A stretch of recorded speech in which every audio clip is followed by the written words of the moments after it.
Most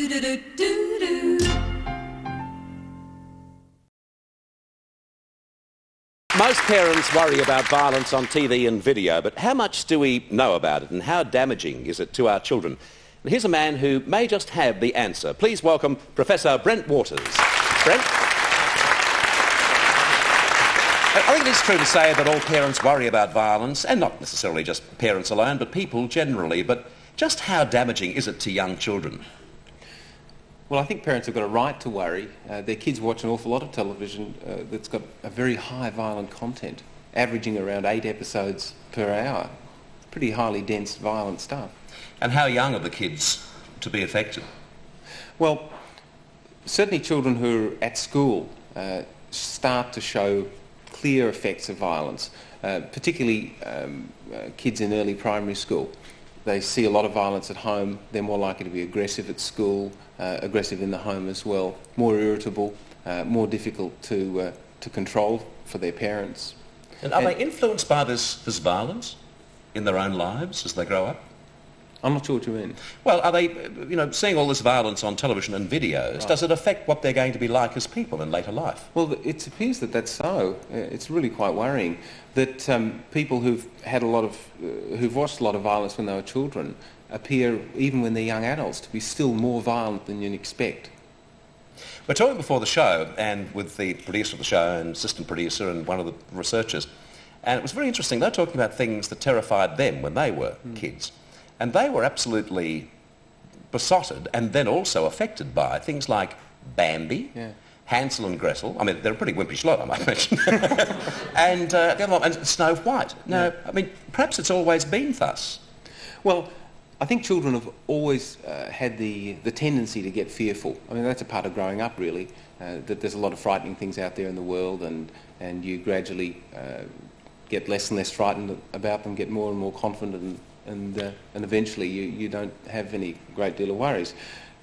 I guess television provides an easy diet of that sort of stuff now. Centuries ago it was fairy tales, the Grimm brothers, that sort of stuff. And they were just that, weren't they, the Grimm brothers? The Brothers Grimm, they were very grim storytellers. Well, I think that their appeal was that they got right to the heart of children's fears, and the medium now is so sophisticated that it does a very good job of that as well. With younger children too, there are special sorts of things that frighten them about Bambi and stuff like that. With younger children, they tend to be more frightened by things which adults wouldn't see as real, but where there's metamorphosing of things from one shape into another. A lot of that on cartoons now. Trucks turn into... Sorry, go on. No, you go ahead. Yeah, the Transformers and those sorts of things, although I don't think that they're necessarily all that fearful, but the transmutation from one life form into another. Whereas with older children, 7, 8, 9, 10, their feet are more on the ground in terms of reality. So the things that frighten them are the news, docudramas and stuff like that. Right. One dimension. I mean, my real fear is not cartoons and not even drama shows, because I can explain that to my kids, but I can't explain away the news. That's true. And the news, of course, isn't really the news. The news is the newsmaker's version of the news. It's a condensation of the most dramatic, the most frightening.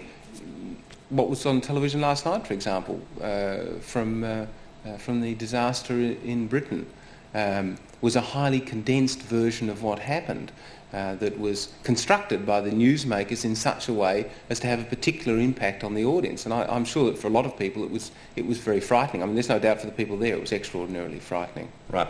I've read articles where it's been suggested that children should see psychiatrists if they have any problems in this area. Right. But I know there's something about a kid seeing a psychiatrist. I mean, how old should a kid be before all of a sudden they're into that area? Well, you're speaking to the wrong person, because I'm a child psychiatrist and I think that we do have things to offer. Yeah, I realise that. I'm not saying you don't, but it's a fear that most parents would have, I'm sure. Yeah. No, these fears are very common. They probably affect 70 or 80% of kids at some time.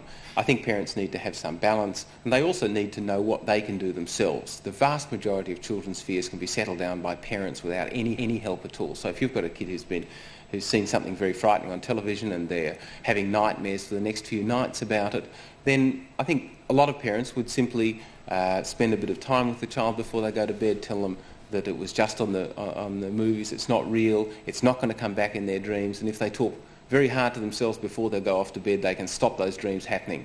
Yeah, but I just want to tie up that little area there, the comment about kids going to see psychiatrists. I was under psychiatric treatment, I guess, 20 years ago after what was then called a nervous breakdown. And I was a bloke of 25, 30 years of age, and there was a dreadful stigma attached. I worry about kids seeing psychiatrists, and particularly other kids finding out, because they would then be dealt pretty bad hands, wouldn't they, by their contemporaries? Oh, that's true. With teenagers, we have to be very careful about that. In fact, we sometimes construct little white lies to explain, for teenagers to use to their friends to explain why it is that they're seeing a psychiatrist, because psychiatrists, as well as their patients, are enormously stigmatised in the media. That's a real problem, because I think that it actually stands between a lot of people getting the sort of help that they need and the help that is available. Right, Brent, thanks very much indeed for being on the show today. It's been a pleasure meeting you. And the one thing I've got to tell you, as Brent will verify too, regardless of what you see in the movies, when you go into a psychiatrist's office, you don't lie down on the couch, unless you know the psychiatrist particularly well, I guess, but that doesn't happen, does it? Not in my office. No, it didn't happen in the office of my doctor either. She's quite a nice lady too. Professor, thanks for your time. Professor Brent Waters.